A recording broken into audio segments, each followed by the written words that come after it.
ரஷ்ய அதிபரான Vladimir Putin அவர்கள் award ceremony, இந்த ஆயுதங்கள் தயாரிக்கிறாங்க இல்லையா, ஸோ அவார்ட் செரிமனி, அது மட்டும் இல்லாமல் நேஷனல் யூனிட்டி டே அப்படிங்கிறது கூட இன்னைக்கு ஒரு சிறப்பான நாள் ரஷ்யாவில். ஸோ பல விஷயங்கள் நடந்திருக்கு. இதுல ரஷ்ய அதிபரான விளாடிமிர் புட்டின் அவர்களோட மிக முக்கியமான ஸ்டேட்மெண்ட்ஸ், ஏன்னா பல விஷயங்கள் நடக்கும் ரஷ்யாக்குள்ள. ஸோ அது நம்மளோட ஜியோ பொலிட்டிக்கல்ல வந்து பார்த்தீங்கன்னா அது அந்த அளவுக்கு நீட் இல்லை, பட் அது ரஷ்யாக்குள்ள வந்து பார்த்தீங்கன்னா அது பெரிய செய்திகளாக இருக்கும். இம்பார்ட்டன்டான பாயிண்ட்ஸ் மட்டும் வந்து பார்த்தீங்கன்னா இந்த பதிவில் நம்ம பார்க்கலாம்.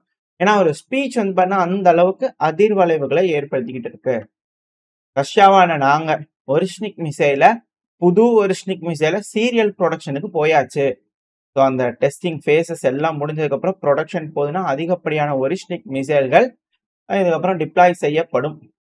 இது அதில் இருக்கக்கூடிய பாயிண்ட். அடுத்த ஒரு பாயிண்ட், அதாவது புரிஷ்மெட்னிக் அப்புறம் பொசைடன், இது ரெண்டும் வந்து பாத்தீங்கன்னா முழுக்க முழுக்க டொமஸ்டிக், அதாவது உள்நாட்டு தயாரிப்பான மிசைல்கள்.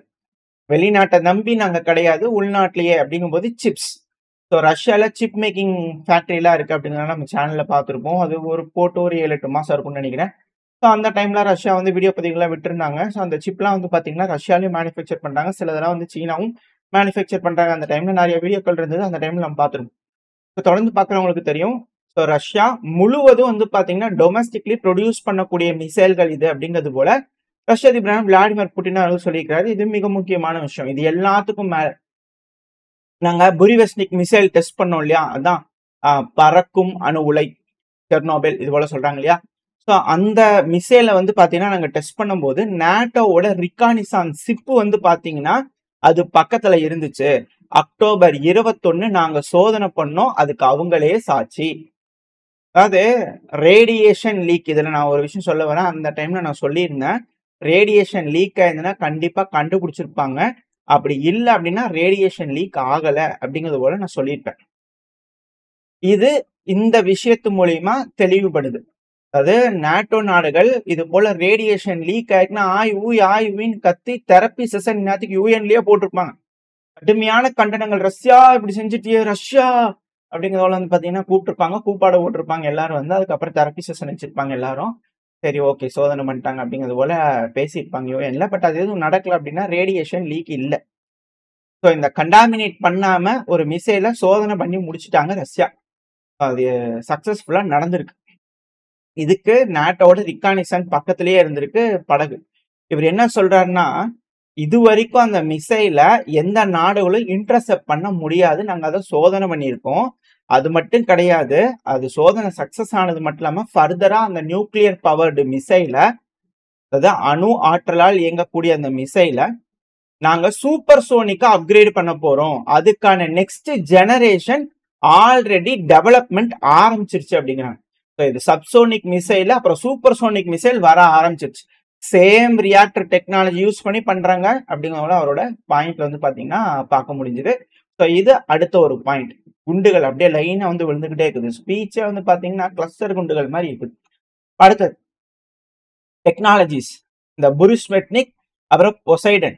ஸோ இது வந்து பாத்தீங்கன்னா லூனார் பேஸ்டு ப்ராஜெக்ட்ஸ் இருக்கு இல்லையா ரஷ்யாவுக்கு, அதாவது நிலவுக்கு போகக்கூடிய ப்ராஜெக்ட்ஸ். ஸோ அந்த ப்ராஜெக்டுக்கு ஒரு அடிக்கல்லா இருக்கும் அப்படிங்கிற சொன்னார். இதை நம்ம அந்த பதிவுலயே சொல்லியிருந்தோம். அதாவது நீங்க, நான் என்னோட யோசனைக்கு கற்பனைக்கு ஏற்பட்டதை உங்களுக்கு சொன்னேன். இது ஒரு மைல்கல்லா இருக்கும். ஸோ இதை பேஸ் பண்ணி பல ப்ராஜெக்ட்ஸ் உருவாகும். ஸோ இது நியூக்ளியர் பிளான்ட்டை பறக்க வச்சிருக்காங்க. அந்த நியூக்ளியர் பவர் மூலியமா இயங்கக்கூடிய மிசைல் பறக்க வைக்கிறாங்கன்னா விமானங்களா மாறும், பறக்கக்கூடிய விமானம் தாங்கிய போர்க்கப்பல்களா மாறும். ஸோ இது போல பல விஷயங்கள் ஸ்டார் வார்ஸ் உதாரணமா அப்பவே நம்ம சொல்லியிருந்தோம். இப்போ அது ரஷ்ய அதிபரான விளாடிமிர் புட்டின் அவர்கள் கன்ஃபார்ம் பண்ணியிருக்கிறார். ஸோ உங்களுக்கு நம்ம சேனல்ல பாக்குறவங்களுக்கு கொஞ்சம் பீத்திக்கிறேன், ப்ளீஸ் கொஞ்சம் கோச்சுக்காதீங்க. இந்த சேனல்ல பாக்குறவங்களுக்கு நம்ம 3 நாளைக்கு முன்னாடியே என் மண்டை எப்படியோ கோளாரா யோசிச்சிருக்கு இல்லையா, ஸோ அது வந்து பாத்தீங்கன்னா இப்போ கன்ஃபார்ம் ஆயிருக்கு. சரி, ஓகே, கோச்சுக்காதீங்க. கமெண்ட் செக்ஷன்ல நிறைய பேர் ஆதரவா பேசுறீங்க, ரொம்ப நன்றி. மோட்டிவேஷனா இருக்கு. இது போல நிறைய பதிவுகள் கொடுக்கணும், நல்ல நல்ல கண்டென்ட் கொடுக்கணும் அப்படிங்கிறது போல இருக்கு. அட் த சேம் டைம் சில நெகட்டிவ் கமெண்ட்ஸும் இருக்கு. என்னால முடிஞ்ச வரைக்கும் நான் திருத்திக்க பாக்குறேன். ப்ரூஃப்ஸ் கேட்குறீங்க, நான் பேசும்போது என்னால முடிஞ்ச வரைக்கும் நான் இமேஜஸ் வந்து நான் அட்டாச் பண்றேன். லிங்க் இருந்துச்சுன்னா நான் உங்களுக்கு டிஸ்கிரிப்ஷன் கொடுக்க முடிஞ்சா கொடுக்குறேன். அப்படி இல்லைன்னா அந்த லிங்க் வந்து பண்ணா டெலகிராம் சேனல்ல ஷேர் பண்ணிடுறேன். நான் ஒருத்தன் தான் இருக்கேன். ஸோ அதனால பேசி எடிட்டிங் பண்ணி போறதுக்கு லேட் ஆகுது, மற்றபடி ஒன்றும் இல்லை, கோச்சுக்காதீங்க. நம்ம இதெல்லாம் முடிக்க நான் உங்களுக்கு அப்படியே ஆர்கனைஸ் பண்ணி செட்டாக உங்களுக்கு நான் ப்ரூஃப் கொடுக்க பார்க்கணும். மெயினான விஷயத்துக்கு வந்துரும், கோச்சுக்காதீங்க. ஸோ ரஷ்யா வந்து பாத்தீங்கன்னா அவங்களோட அடுத்த கட்ட வளர்ச்சியை நோக்கி போயிட்டாங்க மிசைல் டெவலப்மெண்ட்ல. அது மட்டும் இல்லாம சார்மாட் ஐசிபிஎம் இருக்கு இல்லையா, நெக்ஸ்ட் இயர்ல காம்பேட் டியூட்டில என்டர் ஆயிரும் அப்படின்னு சொன்னாங்க. ஆல்ரெடி இது என்டர் ஆயிருக்க வேண்டியது டிலே ஆச்சு. இப்ப திரும்ப வந்து பாத்தீங்கன்னா டிலே ஆயிருக்கு. அடுத்த வருஷம் என்டர் ஆகும் அப்படின்னு சொல்றாங்க. ஸோ வெயிட் பண்ணி பார்ப்போம். At the same time minute man வந்து பாத்தீங்கன்னா அமெரிக்கா சோதனை பண்ண போறாங்க இன்னும் சில நாட்கள்ல அப்படிங்கிறதோட நம்ம பார்த்தோம். ஸோ மிசைலுக்கான ரேஸ் வந்து பாத்தீங்கன்னா ஆரம்பிச்சிருக்கு, ஆயுதத்துக்கான ரேஸ் ஆரம்பிச்சிருக்கு. இந்த கோல்டு வாரோட நெக்ஸ்ட் ஃபேஸ் வந்து பாத்தீங்கன்னா இப்படி போயிட்டு இருக்கு. அது மட்டும் இல்லாம ரஷ்ய அதிபர் விளாடிமிர் புட்டின் அவர்கள் வந்து பாத்தீங்கன்னா ஒரு சட்டத்துல கையெழுத்து போட்டிருக்காரு. பல விஷயங்கள் நடந்தது, அதுல இம்பார்ட்டன்டான ஒரு விஷயத்த மட்டும் உங்களுக்கு எடுத்து சொல்றேன். ஒரு சட்டத்துல கையெழுத்து போட்டிருக்காரு. இதுக்கான காரணம் ரிசர்வ்ஸ், அதாவது ரஷ்யாவோட கிரிட்டிக்கல் இன்ஃப்ராஸ்ட்ரக்சர், இந்த ஆயில் இன்ஃப்ராஸ்ட்ரக்சர், எனர்ஜி இன்ஃப்ராஸ்ட்ரக்சர், இந்த கேஸ் இன்ஃப்ராஸ்ட்ரக்சர், மிக முக்கியமான பகுதிகளை ப்ரொடெக்ட் பண்ணணும் இல்லையா. ஸோ அதை ப்ரொடெக்ட் பண்றதுக்காக இவ்வளவு நாளா ஓவர் த பீரியட் ஆஃப் 1 இயரா வந்து பாத்தீங்கன்னா எங்களை வந்து சேர்த்துக்கோங்க அப்படிங்கிறது போல ரஷ்யால வந்து பாத்தீங்கன்னா வாலண்டியரா வந்து சேர்ந்திருப்பாங்க. ஸோ அவங்கெல்லாம் இப்போ ட்ரைனிங் எடுக்கப்பட்டு ரிசர்வ்ஸா வந்து பாத்தீங்கன்னா வச்சுக்கலாம் அப்படிங்கிற ரிசர்வ்ஸ் கேட்டகரியில வருவாங்க. இப்போ உதாரணத்துக்கு எக்ஸாம்பிள் சொல்லணும்னா ஐடி கம்பெனில பெஞ்சுன்னு சொல்லுவாங்க இல்லையா, அதாவது வேலை எதுவும் இருக்காது, ஒரு ப்ராஜெக்ட் கிடைக்கிற வரைக்கும் வந்து பார்த்தீங்கன்னா பெஞ்சில் உட்காந்துருப்பாங்க, எந்த ப்ராஜெக்ட் வேணாலும் கூப்பிடுவாங்க போவாங்க இல்லையா, அது போலதான் ராணுவத்தில் ரிசர்வ்ஸ். புரிஞ்சுக்கிறதுக்காக சொல்ல வந்தேன், எக்ஸாக்டான டேர்ம் அப்படிங்கிறது இல்லை. சில ரிசர்வ்ஸ் வந்து பாத்தீங்கன்னா அந்தந்த ஊர்ல இருக்கிறவங்க அந்தந்த ஊர்ல இருக்கக்கூடிய எனர்ஜி இன்ஃப்ராஸ்ட்ரக்சர் ப்ரொடெக்ட் பண்ணுங்க. அப்படித்தான் இது போல ஒரு விஷயம் நடக்க போகுது. ஸோ அதுக்கு ரிசர்வ்ஸை நாங்கள் காலப் பண்ணுவோம். மொதல் 1,00,000 பேர் கிட்ட இதெல்லாம் வரலாம், எல்லாத்தையும் இல்லை, மொதல் 1,00,000 பேர்த்துல இதுக்கு என்ரோல் ஆகலாம் அப்படிங்கிறத ரஷ்ய தரப்புன்னு சொல்லியிருக்காங்க. ஏன்னா இதுக்கான காரணங்கள் இருக்கு. இது மிக முக்கியமான ஒரு விஷயம். நம்ம இது 3வது தடவை அந்த செய்தியை பார்க்குறோம். முதல்ல ப்ரொபோசல் வச்சாங்க, அடுத்தது அதை பத்தி டிஸ்கஸ் பண்ணாங்க, இப்ப சட்டமா கொண்டு வந்திருக்காங்க ரஷ்யால. ஏன்னா மொபைலைசேஷன், ஏன்னா அதை கிளாரிஃபை பண்ணிக்கிறாங்க ஜெனரல் ஸ்டாஃப். அதாவது இது மொபைலைசேஷன் மாதிரி கிடையாது, இது வந்து அந்தந்த ஊர்ல, இப்போ உதாரணத்துக்கு எப்படி சொல்லலாம், இப்போ மாஸ்கோ பிளாஸ்ட் இருக்கிறவங்க மாஸ்கோ பிளாஸ்ட்ல ரிசர்வ்ஸா இருப்பாங்க இல்லையா, என்ரோல் பண்ணியிருப்பாங்க இல்லையா, அந்த சொந்த ஊர்ல இருக்கிறவங்க, நான் இப்ப நம்ம நாட்டிலேயே கம்பேர் பண்ணல, இப்ப தமிழ்நாட்டுல இருக்கிறோம். இப்போ தமிழ்நாட்டுல வந்து பாத்தீங்கன்னா சில பகுதிகளை ப்ரொடெக்ட் பண்ண, சென்னையை ப்ரொடெக்ட் பண்ண, தமிழ்நாட்டுல இருக்கிறவங்க தமிழ்நாட்டுல இருக்கக்கூடிய பகுதியை ப்ரொடெக்ட் பண்ணுங்கப்பா அப்படிங்கிறது போல வாலண்டியரா போயிருப்போம் இல்லையா, நாங்க நாட்டுக்கு சேவை செய்யறோம். ஸோ அவங்கள பிடிச்சி வந்து பாத்தீங்கன்னா அந்த இடத்துல போட்டு பாதுகாப்பு பண்ணுங்க, ட்ரோன்கள் வந்துன்னா தடுத்துருங்க, மிசைல் வந்துன்னா தடுத்துருங்கன்னு அதுக்கான ட்ரைனிங் எடுத்திருப்பாங்க. ஸோ அவங்கள டிப்ளாய் பண்ண போறதா வந்து பாத்தீங்கன்னா ரஷ்ய தரப்புன்னு சொல்லிக்கிறாங்க. இது மிக முக்கியமான ஒரு விஷயம். இதுக்கு முன்னாடி கான்ட்ராக்ட் சைன் பண்ணியிருப்பாங்க டிஃபென்ஸ் மினிஸ்ட்ரியோட. ஸோ அவங்க எல்லாம் இப்போ வரப்போறாங்க. இதுல இருக்கக்கூடிய ஒரு பாயிண்ட், மிக முக்கியமான ஒரு விஷயம். அதுக்கான காரணங்கள் இருக்கு. அடுத்தது அப்படி நம்ம உக்ரைனோட அதிபரான விளோடிமிர் ஜெலன்ஸ்கி அவர்கள் மிக முக்கியமான ஒரு வேலையை பார்த்திருக்காரு. பக்ரோஸ்க் ஃப்ராண்ட், பக்ரோஸ்க்குள்ள போல, பக்ரோஸ்க்ல இருந்து கொஞ்சம் ஃப்ராண்ட் அந்த டைரக்ஷன் நோக்கி இருக்கக்கூடிய பகுதிகள். ஸோ சேஃபான ஒரு பகுதியில பங்கர்ல வந்து பாத்தீங்கன்னா அவர் போய் உட்கார்ந்து இருக்காரு. ஸோ அங்க போய் அங்க இருக்கக்கூடிய வீரர்களுக்கு அவார்டு செரிமனி, வீர தீரமா சண்டை பிடிச்சிக்கிறீங்க வாழ்த்துக்கள் அப்படிங்கும்போது சில நபர்களுக்கு அவார்டு ரிவார்ட்லாம் கொடுப்பாங்க. அது போல செஞ்சுக்கிறாங்க. ஆல்ரெடி இதே இடத்துக்கு வந்து பண்ணா ஜெலன்ஸ்கி அவர்கள் விசிட் பண்ணிக்கிறாரு. இப்ப அந்த இடத்துக்கு திரும்பி போயிருக்கிறாரு. அங்க போய் உட்காந்து வீரர்களுக்கு நன்றிகளும் வாழ்த்துக்களும் சொல்லிட்டு இயூவோட வந்து பாத்தீங்கன்னா ஒரு காலை அந்த இடத்துல இருந்தே வந்து பாத்தீங்கன்னா பேசிக்கிறார்.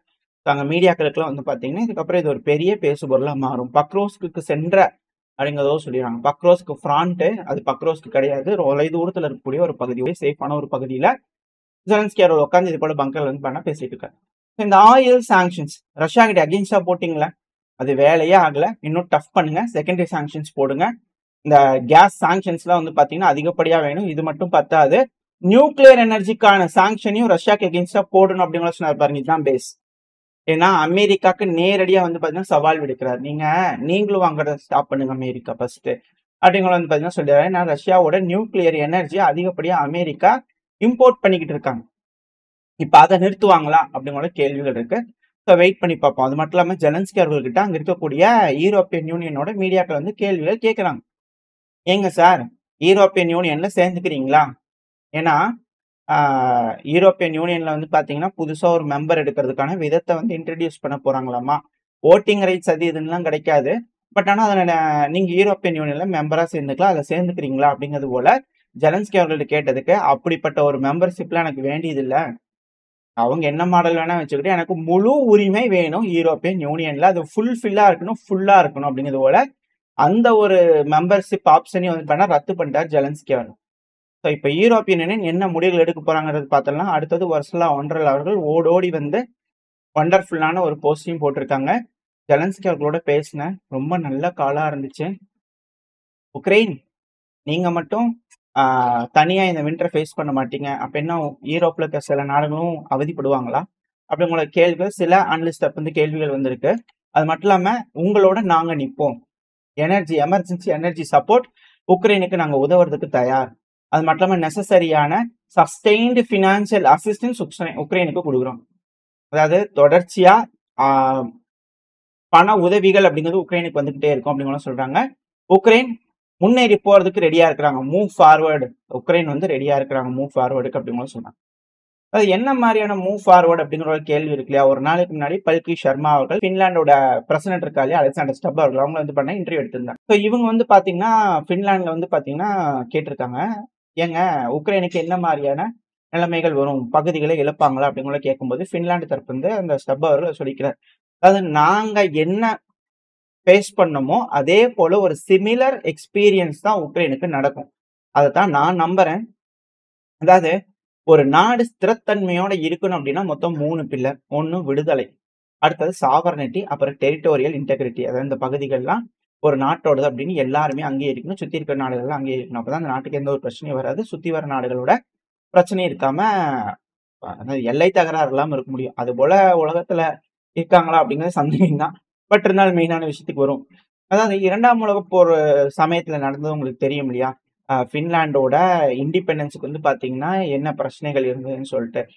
பால்டிக் ஸ்டேட்ஸ் வந்து நம்ம சொல்லல. அந்த டைம்ல வந்து பாத்தீங்கன்னா சோவியத் யூனியனோட ஒரு பார்ட்டா வந்து பாத்தீங்கன்னா மாறிட்டோம். நம்மளோட சாவர்னிட்டியை இழந்துட்டோம்.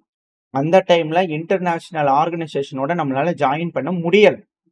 அதுவும் குறிப்பா யூரோப்பியன் ஃப்ரீ ட்ரேட் EFTA நினைக்கிறேன். யூரோப்பியன் ஃப்ரீ ட்ரேட் அசோசியேஷன்ல வந்து பாத்தீங்கன்னா நம்மளை ஜாயின் பண்ணவும் பண்ணல, உடல. சோவியத் யூனியன் வந்து பண்ண பிடிக்கல அப்படிங்கிறது. யூஎன்ல கூட சேர்த்துக்கலன்னா பாத்துக்கோங்களேன். அவங்க வந்து அப்போஸ் பண்ணிட்டு இருந்தாங்க. ஸோ அதனால சேர்ந்துக்க முடியல. அதுக்கப்புறம் வந்து பாத்தீங்கன்னா அமைதி பேச்சுவார்த்தை எல்லாம் போட்டோம். அந்த டைம்ல எங்களோட ராணுவத்தை நாங்க கம்மி பண்ணிக்கிறோம் அப்படிங்கிறது எல்லாம் போட்டோம். அதுபடி பண்ணோம். அது மட்டும் இல்லாம 10% எங்களோட பகுதிகளை நாங்க இழந்தோம். அதுவும் என் அப்பா பிறந்த ஊரு கெர்லினான்னு நினைக்கிறேன், பேர் கொஞ்சம் கட்டவில்லை. ஸோ அந்த பகுதி வந்து பாத்தீங்கன்னா என் அப்பா என் தாத்தாலாம் பிறந்த ஊருங்கிறது, அதெல்லாம் இழந்துட்டோங்க நாங்க அப்படிங்கிறது போல. இந்த செட்டில்மெண்ட் கண்டிஷன் வந்து நான் பாத்தீங்கன்னா நாங்க பண்ணோம் அப்படிங்கிறது போல. அது வேர்ல்டு வார் 2ல ஹிட்லரோட சேர்ந்து வந்து பாத்தீங்கன்னா சண்டையை பிடிச்சது பின்லாண்டு ஒரு நாடு சோவியத் யூனியனுக்கு எகெயின்ஸ்டா. ஸோ அங்க பயங்கரமா அடி கொடுத்தது பார்த்ததுக்கு அப்புறம் இங்க வெறி கொண்டு வந்துருவாங்க. இவங்களே தான் வந்து வாலண்டியரா சரண்டறாங்க. ஸோ இவங்க தான் முதல்ல வம்புக்கும் போனதும். அதாவது நார்மலா பின்லாண்டை பொறுத்த வரைக்கும் பின்லாந்து ஸ்வீடன் இந்த 2 நாடுகள் இருக்காங்க இல்லையா, நார்மலா என்னைக்குமே வரலாறுல எப்படி நீங்க போய் பாத்தீங்கன்னாலும் உக்ரைன், அதாவது கேபிட்டல் கீவ் இருக்கு இல்லையா, அந்த கீவ் பகுதி, உக்ரைன்லாம் நீங்க விட்டுருங்க, நாடெல்லாம் விட்டுருங்க, ரஷ்யா சோவியத் அந்த நாடெல்லாம் விட்டுருங்க.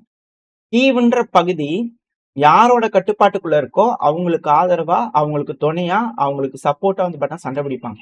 இது ஸ்டேட்மெண்ட் இதெல்லாம் கேட்டீங்கன்னா தெரியாது. வரலாறு பார்த்தீங்கன்னா உங்களுக்கு என்ன நடக்கும் அப்படிங்கிறது தெரியும். ஸோ இது தெரிஞ்ச விஷயங்கள் உங்களோட ஷேர் பண்ணுவேன். மிக முக்கியமான விஷயம்.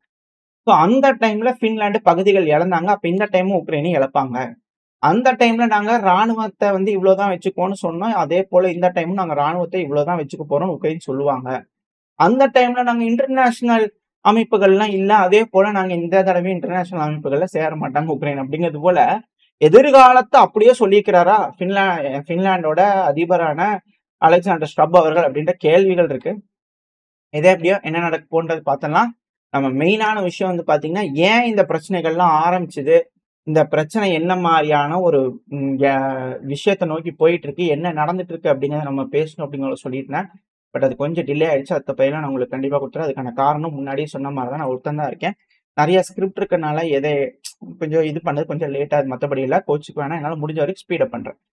இப்போ மெயினான விஷயம் அடுத்து வந்து பாத்தீங்கன்னா அடுத்த ஒரு இம்பார்ட்டன்டான ஒரு விஷயம் அப்படிங்கிறது ஜியோ பாலிட்டிக்ஸ்ல தெற்கு அமெரிக்கா. இந்த அமெரிக்கால வந்து பாத்தீங்கன்னா மதுரோ அவர்களோட இன்டர்வியூ. அதாவதுங்க ரஷ்யாவோட இருக்கக்கூடிய அந்த தொடர்பு இருக்கு இல்லையா, நம்மளுக்கும் ரஷ்யாவுக்கும் இருக்கக்கூடிய அந்த உறவு, அது ஒரு முன்மாதிரியானது, ஒரு உதாரணம், உலகத்துக்கே ஒரு உதாரணம். ஏன்னா ரஷ்யாவோட உறவுல இருக்கிறதே அந்த மாடல் இருக்குல்ல, அவங்களோட உறவுக்கான மாடல், ஒருத்தரும் ஒரு மாதிரி பழகுவாங்க இல்லையா, அது போல ரஷ்யர்கள் பழகக்கூடிய அந்த மாடல் அப்படிங்கிறது மரியாதை, உலக சட்டத்தை மதிக்கக்கூடிய ஒரு மாடல் அது அப்படிங்கிற மதுரா அவர்கள் தரப்புல இருந்து பேட்டி கொடுத்திருக்கிறாரு மீடியாக்கள் முன்னாடி. அதாவது ரஷ்யாங்கிறது ஒரு குளோபல் சூப்பர் பவர். அவங்களோட தொடர்பு உறவு வச்சுக்கிட்டீங்க அப்படின்னா அது எப்படி இருக்கும்னா ஈக்குவாலிட்டியா இருக்கும். அதாவது சமமா இருக்கும், சரி சமமா இருக்கும், மரியாதையா இருக்கும், ரெஸ்பெக்ட் பண்ணுவாங்க. 2வது கோஆபரேஷன், அதாவது இரு நாடுகளும் இணைஞ்சு செயல்படுறதுங்கிறது வந்து பார்த்தீங்கன்னா சூப்பரா இருக்கும். அது போல வந்து பார்த்தீங்கன்னா சர்டிபிகேட் வந்து பார்த்தீங்கன்னா மதுரா அவர்கள் கொடுத்துருக்காரு. அது போல பல விஷயங்கள் பேசியிருக்காரு. ஸோ ஹெவியா கவனிச்சுட்டாங்க போல தெரியுது ரஷ்யா. ஸோ அதனால வந்து பார்த்தீங்கன்னா உச்சி குளிர்ந்துருச்சு. ரஷ்யாவை பத்தி கொஞ்சம் அதிகமா நல்லபடியா பேசிக்கிறாரு. ஸோ அந்த அளவுக்கான உதவிகள் ரஷ்யா கிட்ட இருந்து வந்திருக்கா, இல்ல இன்னும் வேணும் தலைவரே அப்படின்னு கேட்கிறாரா, என்ன நடக்கும்னு தெரியல. ஸோ வெயிட் பண்ணி பார்ப்போம். ஏன்னா இது எல்லாமே வந்து பாத்தீங்கன்னா அடுத்த பதிவுல உங்களுக்கு கவர் ஆகும். நான் இது எதை நோக்கி போயிட்டு இருக்கு, என்ன நடக்குது அப்படிங்கிறது ஒரு ஓவரால் ஒரு அவுட்லுக் வந்து பார்த்தீங்கன்னா அடுத்த பதிவுல நான் உங்களுக்கு எக்ஸ்பிளைன் பண்றேன் இருக்கக்கூடிய செய்திகளின் அடிப்படையில். இந்த பதிவுல நம்ம ஓரளவுக்கான செய்திகள் பார்த்துட்டோம். இந்த பதிவு எப்படி இருந்துச்சு, உங்களுக்கு பிடிச்சிருக்கா? பிடிச்சிருந்தா லைக் பண்ணிட்டு உங்க ஃப்ரெண்ட்ஸ் நம்மள ஷேர் பண்ணிக்கோங்க. அது கூட மறக்காம நம்ம சேனல் வந்து சப்ஸ்கிரைப் பண்ணலாம், மறக்காம சப்ஸ்கிரைப் பண்ணிக்கோங்க. அது கூடவே உங்களோட அன்புக்கும் ஆதரவுக்கும் ரொம்ப ரொம்ப நன்றி. இந்த பதிவு நல்லா இருக்குன்ற நம்பிக்கையில அடுத்த பதிவு சந்திக்க. Very stay safe. பை.